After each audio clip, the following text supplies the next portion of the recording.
This podcast is brought to you by Adelaide. Media verification and measurement are undergoing major disruption. Legacy players are pivoting to performance advertising, AI is reshaping brand safety, and attention is replacing viewability. Adelaide is leading this shift with AU, a new way to assess media quality that scores placements based on their potential to drive attention and outcomes before your ads run. Think of it like a credit score for media. Finally, a clear view of quality before you buy. Take the guesswork out of your investment strategy and try Adelaide AU on your next campaign. AdLib is the DSP agnostic buying platform that helps agencies and marketers scale programmatic, smarter, faster, and more profitably. Run premium campaigns across CTV, audio, geofencing, and YouTube, all under one roof with zero trafficking headaches. No bloated fees, no complexity, just enterprise-grade performance built for growth. And AdLib isn't just a platform. They are your partner. Their team helps you win new business, expand budgets, and prove ROI that keeps clients coming back. Unlock programmatic at getadlib.com. GETADLIB.com.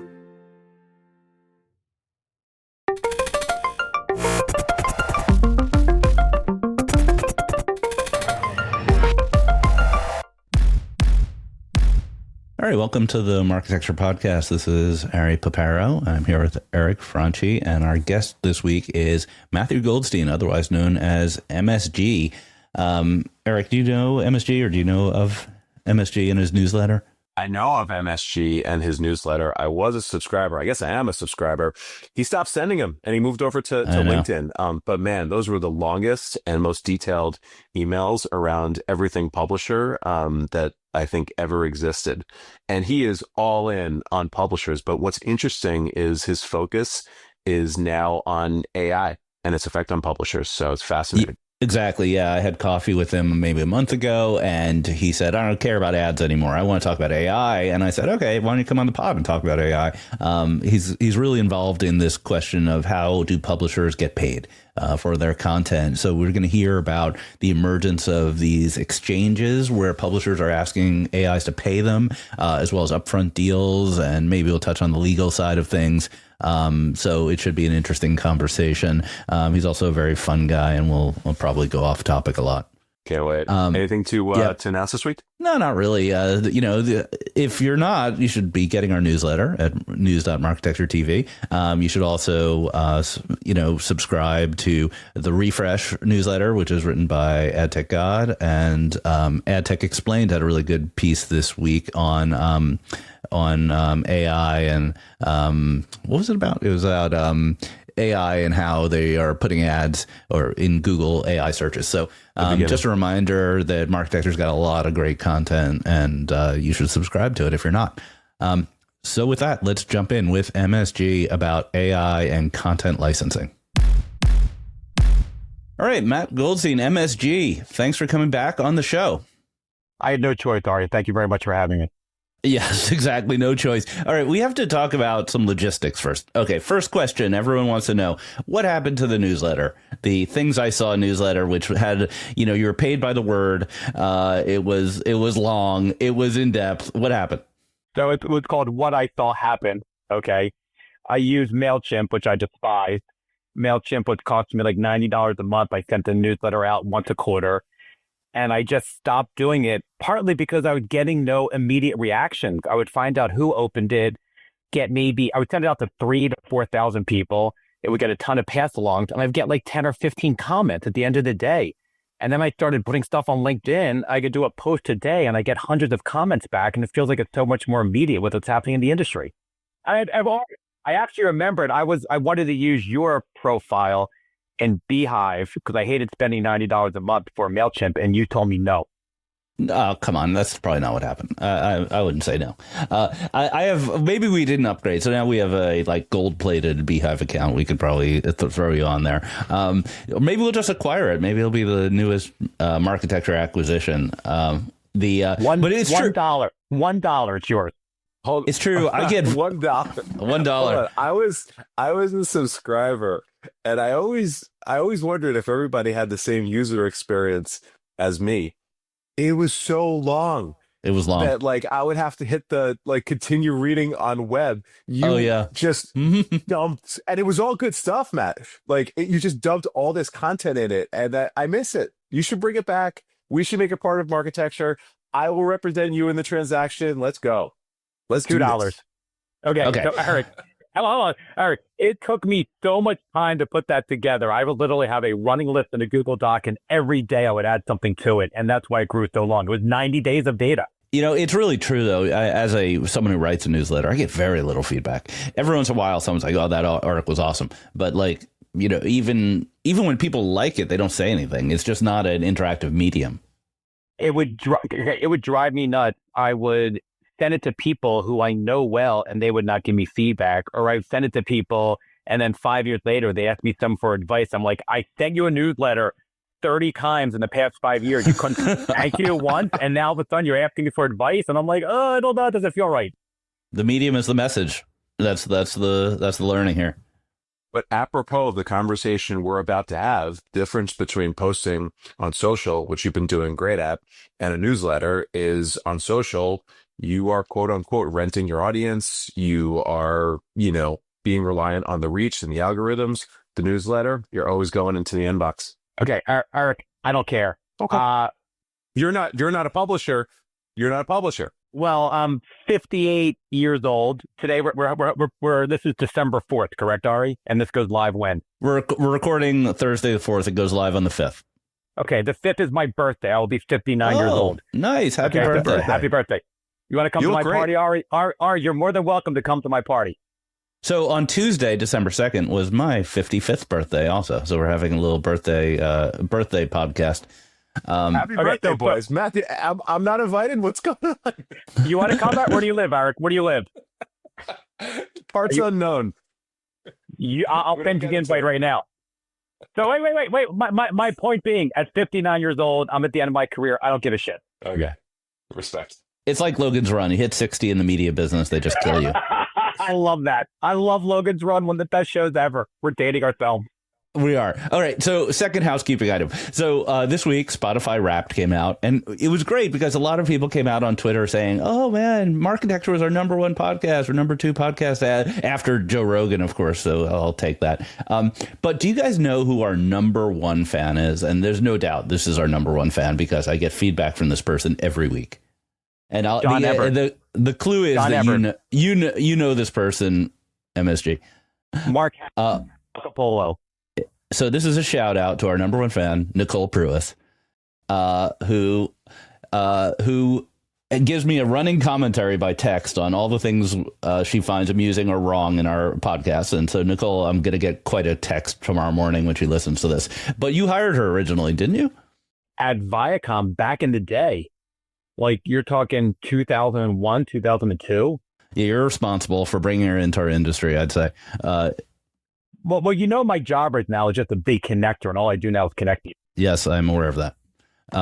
So shout out to Nicole and shout out to everyone who saw us on your Spotify Wrapped. You know, feel free to continue putting that on social. It's great for us. Eric, you got some shout outs on your other podcast, your 4 other podcasts, right?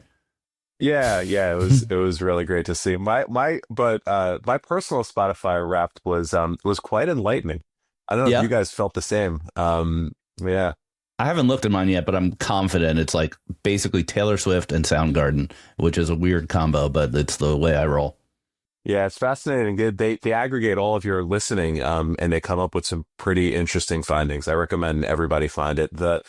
Your listening age is a new one this year, which is kind of fun. People are posting that I'm 40, but I listen like a 60-year-old or versa. Totally. And shout out to Spotify's marketing team because they turned the Empire State Building green yesterday for Spotify Wrapped. Yeah, that was good. That's got to be on the bucket list of most marketers. Okay, we're not here to talk about this stuff. We're here to talk about AI, which is our favorite topic. So, MSG, you're known as the publisher whisperer. I put in our show notes, you're the most connected man in publishing. No. I am the self-proclaimed second most connected person in publisher AI. Who's number one? Who's that? John Roberts from People. Oh, yes, a friend of the pod, of course. He is Because I talk to a lot of publishers and they always reference him. He's a real thought leader, PhD in rocket science and et cetera, speaker at the Marketecture events. Okay, so you're the second most connected publisher whisperer. So what are you hearing? What's going on? What's the vibe? Well, you asked me one question about is traffic down or not across publishers? And we've all heard anecdotally it is. And I spent a lot of time thinking about this. And I'm working with Criteo to try to put together a definitive point of view on that. And SimilarWeb says traffic's down, and you hear individual publishers saying they're down 10, 20, 30, 40%, whatever the number is.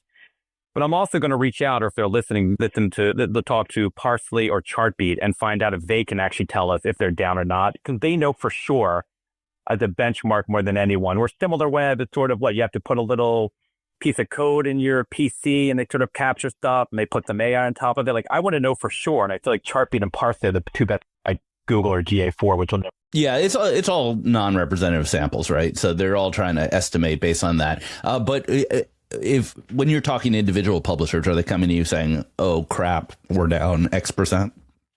I don't hear the "Oh crap, we're down X percent." I hear, "Oh crap, the LLMs, the foundational models are taking our content. What do we do about it?" Like, I am all in that. That's the conversation I'm having more than "Oh crap, the traffic's down." We sort of moved beyond that.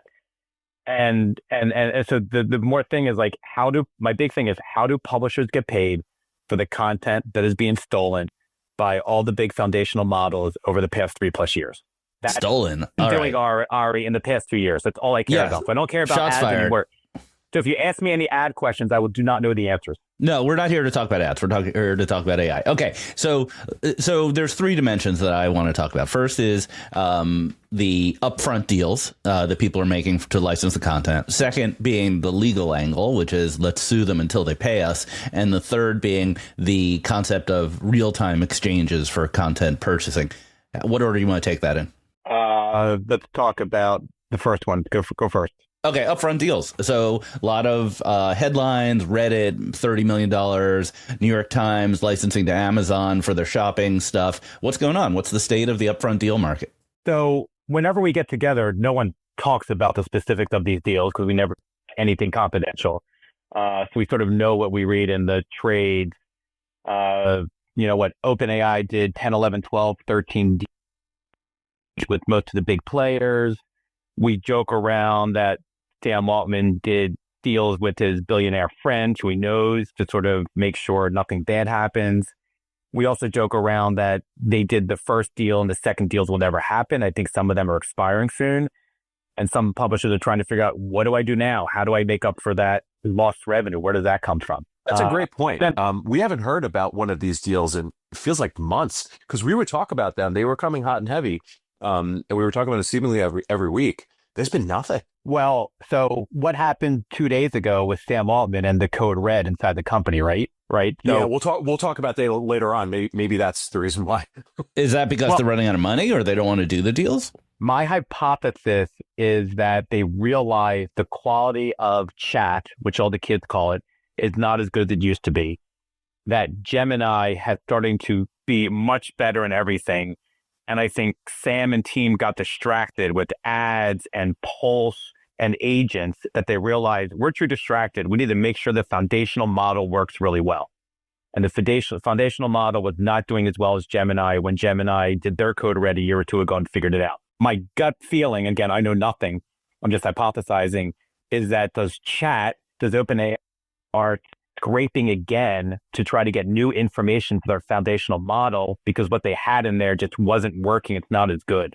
Had they been blocked so much? Or do they actually need to do deals to get real solid information there with real metadata as opposed to scraping it and try to build the model a lot better? And as we know, Google has one bot, right, where search and AI are combined. So Google has access to everything. Let me say it again. Google has access to everything. They have a distinct advantage in this entire ecosystem. Right. Plus YouTube. Right. So what's the current state of blocking? Right. So Cloudflare put out their blocking a couple months ago. John Roberts, who we talked about, was a part of that initial rollout. Are publishers happy with the state of the blocking opportunities? Okay. So I was there when we actually hit the red button on July 1 at the World Trade Center. There's a picture you can put that on the cover of this market. Wait, what red button? Was it an actual red button? It's an actual red button. I will send you the picture later. It was like a little small one I think they bought from Amazon, like the Staples one. We actually hit the red button. The red button that told Cloudflare to start blocking stuff. It really tell Cloudflare, but it looked good. But right. Yeah. You know, because probably what happened is you pressed the red button and then a screen came up that said, "Are you a robot?" You know, and then you had to click the checkbox and then it worked, right? So what's happening? So more companies than ever are blocking the box. However, I think it's just really inconsistent across all the publishers. Akamai does a great job. Family does a good job. They're out there blocking. They've been blocking for a while. What I've been trying to get is the definitive list of who should be blocked, and that's really not around right now. Someone the other day jokingly told me it's easy to block. Just block any robot, any AI from China or Russia. That's the first step, right? But if you have deals with OpenAI, you can't block them. There's a site I know called Dark Visitors. My friend, he does a great job of looking at who's being blocked based on his data. The last time I looked at it, it said that 22 to 23% of the top bots are being blocked, the AI bots. And to me, that just feels way too small, given the number should be much higher. But I think it's very inconsistent about who's blocking and why they're blocking. And what I want to do, and that's on my list to do, is I want to bring together Akamai and Fastly and Cloudflare and Datadome and Upfront, bring them all together and try to have a conversation about who should we block? Is there one list that's going to help us all block this in a better way? Right. So tell us about, how publishers are thinking about this. And they used to get paid with ads. Now their content's being shown on different sites. How are they adapting their model? So I believe that the foundational publisher model of, building traffic, getting Google to send you links, having ads, having direct ads, having programmatic ads is all fundamentally changing, and it's been happening over the past year or two. I believe that there'll be two webs. There'll be the human web and the agentic web. The human web will be people like Ari or Eric going to a homepage of a website. It'll still happen. It'll probably be more older people who are used to that. And I think the agentic web is Ari or Eric, you say, I like these 10 publications. Here's my list. And my agent then go to these 10 publications every day, get me my information I want, let me know when it's updated, give me a notification, send me a podcast in the morning, send me text during the day. And then what happens is the traffic going to these websites increases by 5 or 10x. But it's not you as a person, it's your agent doing it. And that's what I think ChatGPT tried to do, and they got distracted, and I think they might have screwed up their foundational model. But before you know it, Google and Gemini will be doing all that for you.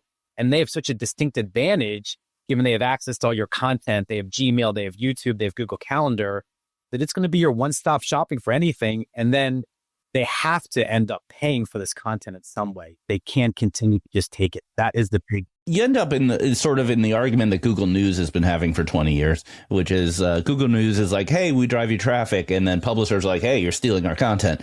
Don't you end up in that same situation, which seems like it's both two sides that just don't understand each other? No, I believe there's going to be a fallout. So if there's a 10 million publishers today, in 2, 3, 4 years, there's going to be 50, 60, 70% less. And I believe that the content will be so rich and so good that the agents through a marketplace will find a way to pay for this content. And what will happen is everything will be blocked so well that if you don't find a way to pay for it and get it with all the metadata, it's not going to be as good and you can't answer the questions well. So one thing that I want to see, I would love to see is, here's your 5 foundational models. Here's some objective third party, could be Jonah Goodhart from Mobian, that says, I'm going to grade 1,000 answers a day and how everyone does in asking these 1,000 questions.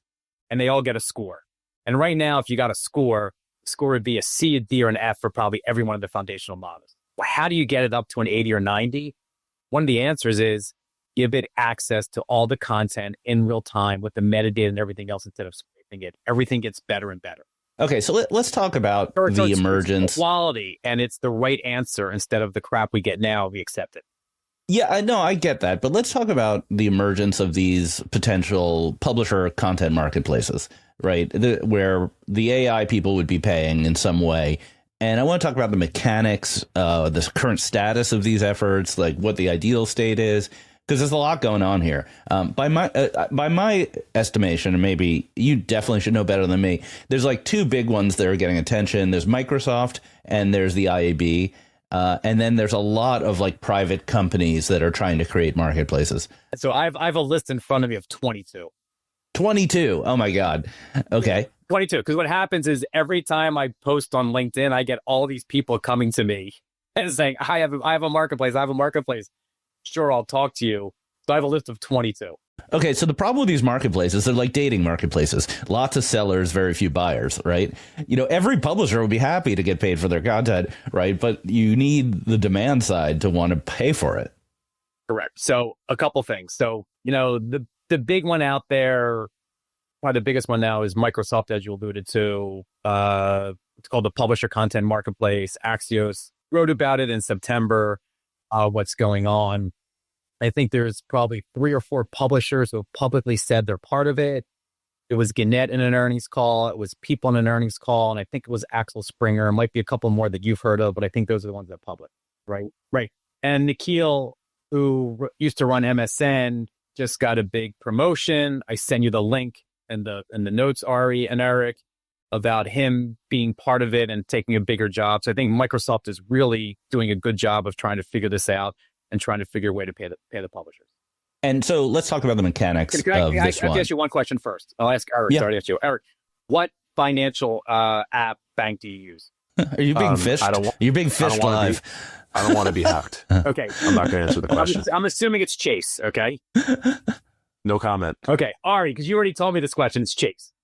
So, yeah. So my password is... So, Ari, how often do you log into your Chase app? I'm not answering these questions. I know the answer. You already had this conversation. Do you want my Coinbase passcode too? I mean, come on, people. It's 2 to 3 times a day, and you log in to make sure everything's okay and no one stole your money. Okay. That seems a little paranoid, but yeah, I'll work with it. Sure. Okay. What if Chase and via marketplace did a deal with the 20 top investment websites out there? Wall Street Journal, Barron's, Investopedia, New York Times, all of them. And what if Ari and Eric, every time you logged into your Chase app, you got the financial news that you wanted? Okay. And it knew it all about you. It knew what stocks you owned. It knew your kids are going to college. It knows so much more about you. And what if that became your way of getting financial news? And what if the way Chase did it is they didn't scrape the data. They went through a marketplace and they paid for the content for such great added value to give you all the news. So when you think about that scenario, like that's realistic. That's going to happen, right? Goldman Sachs will do it. Bank of America will do it. Morgan Stanley, they're all going to do it. And I think this is what happens across every other vertical to get these content, these LLMs or niche LLMs, like the small LLMs, to actually pay for the content the right way, because they know scraping does not work. And they know the board of directors of these big banks won't allow them to scrape anybody. Okay, so there are a couple of questions embedded in your little scenario that you've provided for us. Eric did not like. No, Eric, well, he's an investor, so he's not going to give you any money for this thing. But you already offered me $2. I'll let Eric jump in a second, but I just want to point out a couple of assumptions in that little bundle of conversation. So the first assumption you're making is this general, there are going to be a lot of LLMs, not one LLM, which, you know, in the search market, it turned out more or less not to be true. There are other search engines, like Amazon is a search engine, and, you know, Yelp is a search engine. I think what I said is there'll be 5 LLMs, there'll be many SLMs. What's an SLM? Small language models, or NLMs, niche language models, going across verticals. That's what I believe. Right. So in your assumption, this JP Morgan Chase has, or some financial institution is able to create a finance LLM that is preferable to just using Gemini or ChatGPT to get your finance info. If Jonah Goodhart did the score of that NLM, it'll be like a 99 because it'll be right all the time. Okay. The second thing I'd like to ask about is, like, how is this different from Yahoo Finance? You know, like, basically, and what I mean by that question is, like, we have a history of content licensing that's in bulk. You know, Yahoo Finance does a single deal with, let's say, Bloomberg, gets all this stuff fed into it, and then does its own value add on it. Why in this LLM world are we talking about needing marketplaces that are per content piece in real time? Okay, so Yahoo Finance, they do what, 20 or 30, 40 different deals? Is that what it is? They have a lot of deals. I don't know. Okay, I have so no why idea. But can't they yeah, do all the deals through one marketplace or create their own marketplace instead of doing individual deals? Isn't that much easier to do than all these one-up contracts? Just have a marketplace that does it for them? right. Okay, so let's talk about the mechanics, because I believe the assumption under all these the assumption in all these marketplaces is that it's real time and per article, right? Oh, well, there's a lot of talk about when do the LLMs pay for the content. Yeah, right. Exactly. So there's a couple different scenarios. My favorite scenario is Ari asked the question about, give me a good finance question, Ari. Yeah, I want to sell all my Bitcoin, okay? Okay, sure. Okay. Well, is now the right time to sell my Bitcoin? Okay. Sure. And then you ask the LLM or the NLM or the small LM, and it goes out and it says, okay, there are 80 articles in the marketplace I could use right now. Okay. Mhm. So it sucks up 80 articles in real time. And maybe it pays everyone a little bit for those 80 articles. And then it uses 5 articles to give you the answer. And it pays a Right. little more for those 5. Okay. Yeah, so I think the way John Roberts explained it to me, because I asked him a similar question. Well, and JR is number 1, so I'm a distant number 2 when it comes to that. But this is coming through my memory of his interpretation of things. So it's like kind of dulled down. So we're taking John Roberts' brilliance and putting like a gauzy lens on front of it and making it dumber. But the way he explained it to me was like, sure, you have this model that's been trained in advance with all this content, and maybe it's licensed and maybe it's not, whatever. But when you ask that question about should I sell my Bitcoin now, you have to get the last like 7 days of content that's rich to put in the RAG, and then do interpretation on that content to give you a really sharp, fresh answer. I think I said the same thing where there's a foundational model. It has all the information. You ask it the question, it looks at 100 articles and it picks 5 or 6 or 7 to give you the best answer in real time to answer your question. And you probably should sell it, Art. So, Eric, I think you've been chomping at the bit to jump in here. Do you want to or I guess I'll just ask you a specific question. Have you invested in any of these 22 marketplaces that are on MSG's list? I haven't. I'm super interested in this idea in this category, by the way. So at the risk of now my inbox starting to get, pelted by all those people, looking to raise money. I think this is fascinating. And I guess my question for you, Matthew, is, are there any companies that are interesting and doing it right and breaking out? Because this needs to exist in the world. I just don't know if this is going to be like Microsoft, or this needs to be kind of rebuilt and there's going to be another one, or there's many. This is absolutely something that needs to exist. Again, no one knows. I believe there'll be many marketplaces out there. I think there'll be some big ones that Microsoft or Google or Amazon controls. I think there'll be some smaller ones. There'll be some niche ones, right? Snowflake's developing something in the financial sector. You have Tollbit out there. You have DataX, which has X financial people and deep AI roots. Cloudflare talked about something, Ozone talked about something, Mozilla. There's just Geodisk, my friend who does it from impact.com, who's doing one on affiliate. They're all out there. But their problem is, do they have the buyers? It's easy. Yeah, the buyers. Do they have the buyers? Or, Eric, will you give them money when they come with this pitch? And you're going to first question be like, who are your buyers? Do you have any buyers? And they're like, no. It's like, okay, but if you give them a lot of money. I don't know if they can bring the buyers. Yeah, that's the interesting question. I've had a few conversations with these companies, and all of them are saying, yeah, absolutely. It's so easy to get in the door with publishers, and publishers will sign up. And, obviously, if it's a revenue share model, they will sign up. But the question is, hey, how's your conversation with OpenAI going? How's your conversation with Anthropic going? And then there's, at this point, there's no answer to that. And my gut feeling is the conversations will not be with Anthropic or OpenAI, right? If you're doing a e-commerce one, then your conversations are with Target and Walmart and Best Buy and CVS and all these other companies. It's probably a lot easier to do a deal with them than it is Amazon, right? But I think if it goes down a level to niche LLMs or small LLMs, that's how the conversations change. I got to ask. So that makes sense. I got to ask. So what does this mean for the future of the ad business of publishers? Oh, I think it gets really, really small. I think you're swapping ads for payments. And I licenses. think it's like the newspapers. It's like it gets really small, and it's probably older people who have not evolved to using an LLM for their news and information. And it's happening faster than we've seen, given everything we've been through has only happened 3 years ago. Right? It all started. It doesn't. Yeah, you're so good. My question was going to be, like, what is your time horizon for this? Ari, I'll shut up from here. I know you got other stuff. No. Oh, I think as JR says all the time, there's momentum. There's a lot happening behind the scenes. So it's all happening right now. It's just the question of, do you get those right buyers to come in and start changing the ecosystem and buying instead of scraping? Does scraping get harder? Or does someone realize that when I buy through the marketplace, the quality and the correctness of my data is so much better? Right. There's a lot of weird strategic implications here if this were to happen, right? Oh, no, it's going to happen, Ari. Well, I bet my whole career on it. I got like 10 more years to work. I'm just joking. I mean, I get it. It's just so easy to spider and scrape, right? And it's not illegal. So it's just a interesting problem. Like one problem I could imagine, like the example I often gave, especially since I talked to Mr. Roberts at People, was like, suppose you wanted to ask an LLM, like, who is Brad Pitt dating right now? They don't have their model trained on that. They have to get the information.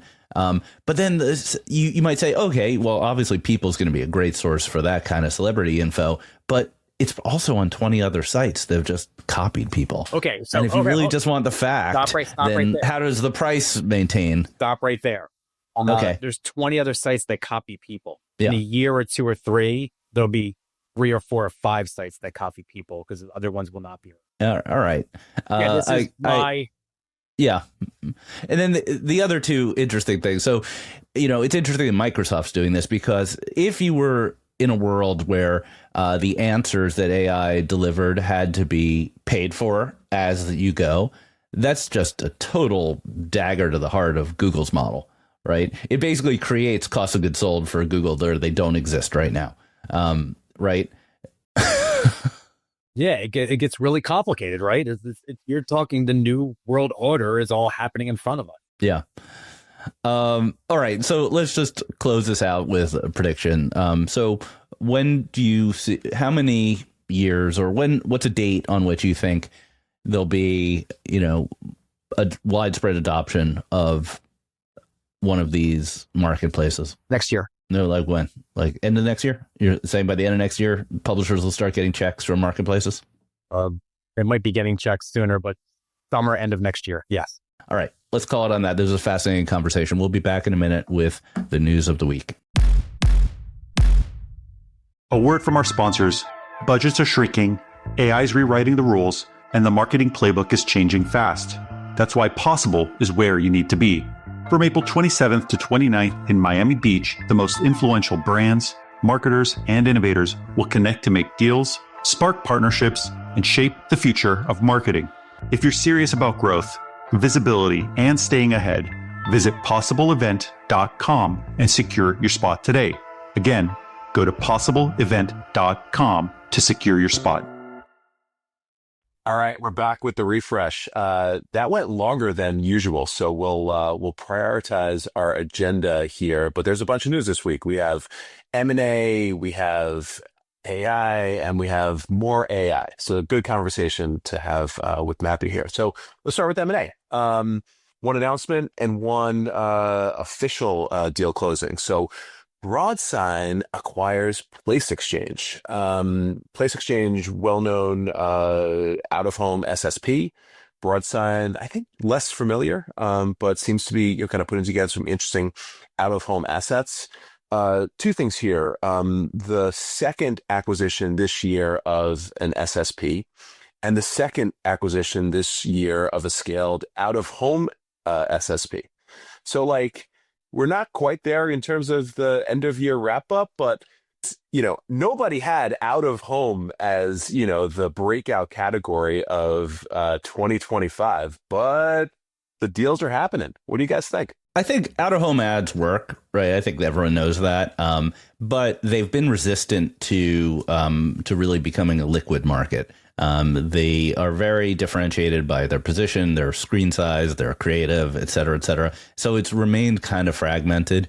And so that combination means that it makes sense to own one for certain buyers, but it doesn't scale well enough to have, billion-dollar outcomes and anything like what we see in, display ads, mobile ads with AppLovin, et cetera. We're a while away from being able to have like a buyer have an easy button where I'm like, hey, I want to reach these consumers across the world, press a button and suddenly I can do it and get outcomes. We're so far away from that. So it ends up being kind of a business of niches, many of which are profitable. I think as digital advertising ecosystem and number of impressions decreases and people know that out of home becomes even more important, it's not going away. It's great. I mean, out of home really works, right? It's just hard. That's so interesting, Matthew. So like, you're not the first person that said that, where it's just like, hey, if the open web, quote unquote, starts to decline, those dollars need to find a place, right? And, if you can start to put together some real scaled opportunities in things like out of home audio, obviously CTV is already there, and they become liquid, to your point, Ari, they become measurable, like you can start to see maybe some non-obvious growth areas in ads. So this is super interesting. And the first step is making it, available at scale and liquid. And you maybe start with the supply side, which is happening here with these two deals, right? Vistar and T-Mobile and BroadSign and Place Exchange. You can buy this stuff programmatically on TTD, right? Yeah. I think you have to start on the supply side because it's so fragmented. You need to take control over the screen size and the experience and the creative in order to get scale that appeals to the buy side. Yeah, we could have gone on for hours. One other point, though, if you're buying out of home, you're never going to buy a bot, right? When you buy publisher traffic right now, there are bots in there. You buy out of home, you're buying real people. Well, you might be buying muted people who aren't watching the screen, though. Okay, but you're not buying bots. Okay. Is it better? Would you rather have a person not paying attention or a bot? That's a great podcast. That's the name of the podcast. All right. That's funny. All right. Well, we'll continue to watch out of home. That was, again, not on many people's dance cards. Okay, M&A number 2. This is not an announcement. This is just kind of the finalization. Omnicom acquires IPG officially and is officially now the largest holdco. And a lot of the conversation on the internet this week was twofold. The first was the inevitable job cuts seem to be happening. There's 4,000 job cuts that were being planned. And then this sort of is not my world, but man, there's a lot of people that are pouring one out for all of these legacy names, like agency names that are being sunsetted. Like there's a lot of people that are very upset about DDB and some others. Like it's a real conversation happening out there. You guys paying attention to this? I think I feel so bad for the agency people, the agency world. I think they're getting left behind. Do you really need them long term? Do they make great creative? Can you make creative easier? The way they buy, just the whole model, just like publishers, or the model's changing. I think the same has happened to the agency model. I think it's been going on for a while and just gets smaller and smaller. Yes, you still need amazing breakthrough creative, but if you think about it in 5 years, what do you really need an agency? That, especially because New York is such a mecca for the agencies to be here. Where will all the humanities majors get career options? It's just a real problem. All right, what's your take on what Matthew just said? That was almost verbatim Sam Altman from that quote a couple of years ago. I don't believe in the agencies going away. I think AI will reduce the headcount requirements. It will be smaller, but with the same economic impact likely in the future. I'm of the Tabacawala approach. They're like cockroaches. They figure it out. But shedding a tear over some brand name is not my thing. Like if agencies are good at two things, agencies are good at. Number one is coming up with new names for their own agencies. And number two is figuring out how to give some random mid-level manager a CEO title. Or the other thing is the agency still get hired by the CMO. So if something goes wrong, the CMO fired the agency and doesn't get fired themselves. Right? Yeah. It's a battle of who gets fired first. Yeah. All right. Look, I'm going to ask you to move on, Eric, because I just can't take agency talk much longer. It makes me want to turn off the podcast. Oh, come on. Let's have Matthew just talk about it more. No, I'm seeing the rise again. This could be anecdotal, but it is one data point. I'm seeing the rise of the independent agency that is like performance centric. It's niche, all right. Everything's niche. It's a small things work now. You don't need the big ones. You have the big ones, you have the small ones, nothing in the middle. Interesting. Yeah, specialist, performance based. Maybe they're focused on commerce. Maybe they're focused on CTV. A lot of the portfolio companies across Imperium, like I'm seeing it, time and time again. Like where's the growth? Where's the focus? It's that level down. It's the independence of both sizes. It's interesting. And the big ones buy the small ones eventually, right? Yeah. So it's the circle of life in agency world. For sure. Okay. Let's talk AI. Where are we going to start? Let's start with Code Red, which we teased earlier on. So apparently there was a meeting, there was a memo. Sam Altman had a lot to say about Code Red on OpenAI. What is Code Red? Code Red is they need to improve the product. And that means improving the product and delaying other initiatives, reportedly, including ads. Specifically, I'll pull this out from the article we'll link to in the newsletter. Altman said OpenAI had more work to do on the day-to-day experience of its chatbot, including improving personalization features for users, increasing its speed and reliability, and allowing it to answer a wider range of questions. Why is this happening? This is happening because of Google. The other story I think, folks didn't anticipate, particularly in the back half of this year, is the absolute crazy rise of Google. Latest Gemini release is beating OpenAI's models on industry benchmarks. Gemini MAUs went from 450 million to 650 million. Not this year, in 3 months. So this is crazy. Like Google is nipping at the OpenAI heels in a way that, again, I don't think anybody would have predicted when everybody was, making fun of Google and all of those mishaps they had in the beginning. Go ahead, Matthew. This is something you've been wanting to talk about. Okay, Ari, do you use Chat or Gemini? I use Chat for the most part. I've used Gemini in app, like I've used it in a Google Sheet, and it's been awesome. But I use Chat for the most part. Eric, what do you use? Same. I use Chat. I use Gemini across enterprise, but since everybody's been talking about it, I have been using Gemini over the past few weeks. Okay, so I use Chat and Gemini. I use Chat for everything work-related and Gemini for everything personal. I sort of split those two. And Chat really started to know me, got really good. In the past week or two, something happened. Like the personalization went away. The answers were not as good. It gave me everything that was terse, like three words in a sentence, and it's just sort of lost something. And I think what happened is, I think OpenAI lost control of the core LLM and something changed. And I think they all realized it, and it degraded. It wasn't as good. Something changed. And then Gemini got so much better.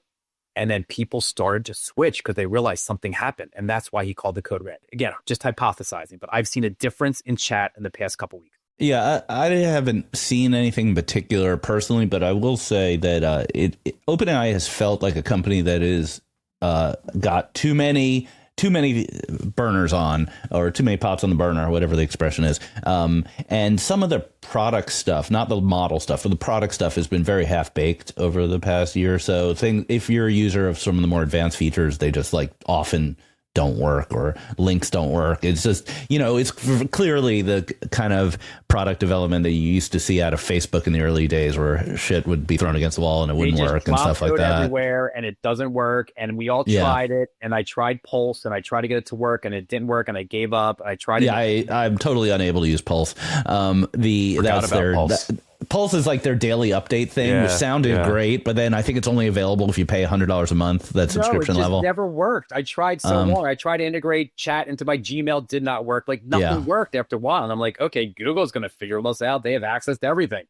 Yeah, so Google is just in an amazing position right now. They have the people, they have the cutting edge research, they have the chips, they have the data, they have the consumer relationships, right? They have the capital. It's really quite a position to be in. And the thing that was holding them back over the past 2 years or 3 years has been execution and politics. Internal politics. And, it's been reported that Sergey came back full time and solved a lot of the politics problems. right? That matters a lot, right? And now they're just in a really incredibly strong position to execute this over the next couple of years. Isn't the stock up 50% in the past couple months? I bought Just some stock, rocketed. right? You know, I Remember bought when some you stock did? before my book came out, which was kind of silly, but it worked out. The enterprise tools are really good. And again, I remember beating them up. We were talking about this stuff like, what are these like, just diamonds that are appearing and everything like that. Just randomly yesterday, somebody reached out to me for a CES meeting. And there was a very visible prompt I had not noticed before in my Gmail. Hey, do you want to add this to calendar? And one click, like we had a meeting set for the time in the email in January. And it was so seamless. So like, not only does this like, completely, change the workflow and make things more efficient, it kills some, frankly, calendaring startups. It's fascinating stuff. Wait, is so did it get local time in Vegas correct? Because that would require super intelligence. Only thing I had to change. You had to change it. I knew it wouldn't get the time zone right. And time zone will never be a solved problem. Yeah, and Gemini, Gemini's now embedded into Chrome. Wait till it gets better and better. Like I don't need comment. Gemini's going to be right there, and Google's Chrome's going to figure it out. Yeah. Major L by me, just making fun of them earlier this year. They fixed everything. No, it was worth it. It was fine to make fun of them earlier this year. They deserved it. Right. Remember, we're only a year out from when they used to do, give us a picture of the founding fathers of America and they'd all be minorities and, and stuff like that. So they deserved a little scrutiny, a little joshing. Man, have they improved everything. All right. They're integrating everything. Yeah. Let's give them credit for improving. That doesn't take away from making fun of them a year ago. All right. I won't beat myself up so much. But they still don't pay for content. $100 billion in revenue last quarter, and they still don't pay for content. Yeah. Right. So that's the big question. Couple of rumors on the ads front. So Trey Tatone from the Marketecture team had a nice piece this week, and in it he showed that there's a screenshot floating around out there with ads in AI mode. I have not been able to replicate it. I haven't seen it, but it seemed to be a bit of a content recommendation box underneath the content. So here's what I heard the other day from someone who I believe heard this from a podcast that Sergey said a year ago, which is that the 10 blue links get a CPM of X. And the 10 blue links are okay because your query is 1 or 2 or 3 words, right? Back in the day. Your query now with Gemini is a full sentence. Instead of having 10 blue links, you have 1 link that is so much better. And the CPM will be 10 times what it was before. And you get away from all the crap on the page to just your answer and a link that is perfect. So it just makes Google and Gemini better. Makes sense. And I think that's what we've been seeing in the evidence so far, which is fewer clicks, but more valuable clicks. And the curves are a little unclear. Like, will Google be able to extract as much value from one perfect link that they do from 10 or 12 bad, mediocre links? The answer, I'm sure, will be yes. You would think so. Yes. You would think so. Yeah. And then the other one, again, a little bit of somebody caught something. OpenAI seems to be experimenting with some ads in ChatGPT, Android. I thought they killed all of that right now. Now they're super focused on the core product. Yeah. It's just somebody found some code, some strings out there, and the strings were including things like search ads carousel. So it's validating, I think, what we've already been seeing, which is their framework is likely focused on search, shopping, product, these deals that they're cutting versus anything else. What's the origin of Code Red? I think it's Mark Zuckerberg. Like, I think I read a story once that Zuck used to call a Code Red and literally lock the doors of the office and make people work until it's fixed. Well, I meant in tech, right? I guess calling a Code Red is something that is a pretty new concept in tech. There was a Code Red that was from July 2001. It was a computer worm. It was named that because researchers were drinking a Mountain Dew Code Red soda when they discovered it. Well, but then you're saying Mountain Dew invented it, not the worm, right? No, the researchers. They just said, okay, Code Red. If I was a CEO and I had a Code Red, I would call it a do it with get over Mountain Dew, lock the doors, and forget the Code Red. Hey, 2 more quick hits before we call it a day. Just one, again, note from the weekend. ChatGPT referrals to retail mobile apps increased 28% year over year during Black Friday weekend. It's still off of a small base, but we see where this is going, and we see where this referral traffic is all going to be originating from, and it's LLMs. We can't have the debate over agentic commerce. Ari, you've been all over that. We should talk about that on its own pod at some point. Yeah. There's been 2 Marketecture newsletters, guest newsletters talking about agentic, and then and there's a lot of interesting debate. I put it on Twitter, and we'll put the link in the notes. It's a really interesting question. I think it goes to psychology almost as much as technology. Like, will consumers let a bot buy things for them? And it's unclear. Yeah, as long as it's easy to return. Yeah. I would love a bot to return stuff for me. That would be awesome. Yeah. Exactly. Final one, and we definitely need to call it after here. TTD loses Judd Spencer, an engineering lead that had been there for over a decade. Seems like a big loss. Yeah, they've been moving around a lot. I mean, Judd, the CRO, Jed left recently, and then you obviously have the Sincera team has been added, and then they brought on Andrew Eifler in product. A lot of people moving around. There's also another article that's not in our notes that we should put in that I think it was Digiday broke that Trade Desk has gotten somewhat flexible on pricing, and they're starting to make deals that are lowering their rates potentially in competition with Amazon and Google's rates. So that's a big deal if it's true, and we'll see how that affects financials. Absolutely. Unfortunately, we got to call it there. Matt, it's a great episode. Yeah, Matt, thanks so much. MSG. So I follow you on LinkedIn, I guess, since you're not in the newsletter business anymore. Unless you give me access to your beehive. And Eric, I'll see you at my party. I'll send you an invite. Ari, you're not invited. Okay, that's fine. I like to not come to your events, but I appreciate the invites. I literally invite you to like 7 in a row. And you don't even say no. You just don't reply. Don't show up. Nothing. Is it proper? Should I say no? Should I make up some reason? Well, if I do a calendar invite, you just say no. Okay. I'll do my best. I'll have my AI do Eric, that. You're inviting everything now. I'm going to tell Gemini, like, when you see an invite from MSG, please politely say no. It's my agentic workflow. All right. Thank you, everyone, for listening. It was a great conversation. Bye-bye, everybody. Thank you for subscribing to Marketecture. New interviews are added every week at marketecture.tv and your favorite podcasting app.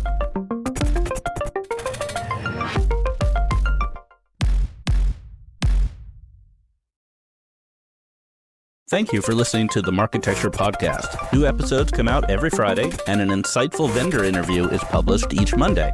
You can subscribe to our library of hundreds of executive interviews at marketecture.tv. You can also sign up for free for our weekly newsletter with my original strategic insights on the week's news at news.marketecture.tv. And if you're feeling social, we operate a vibrant Slack community that you can apply to join at adtechgod.com.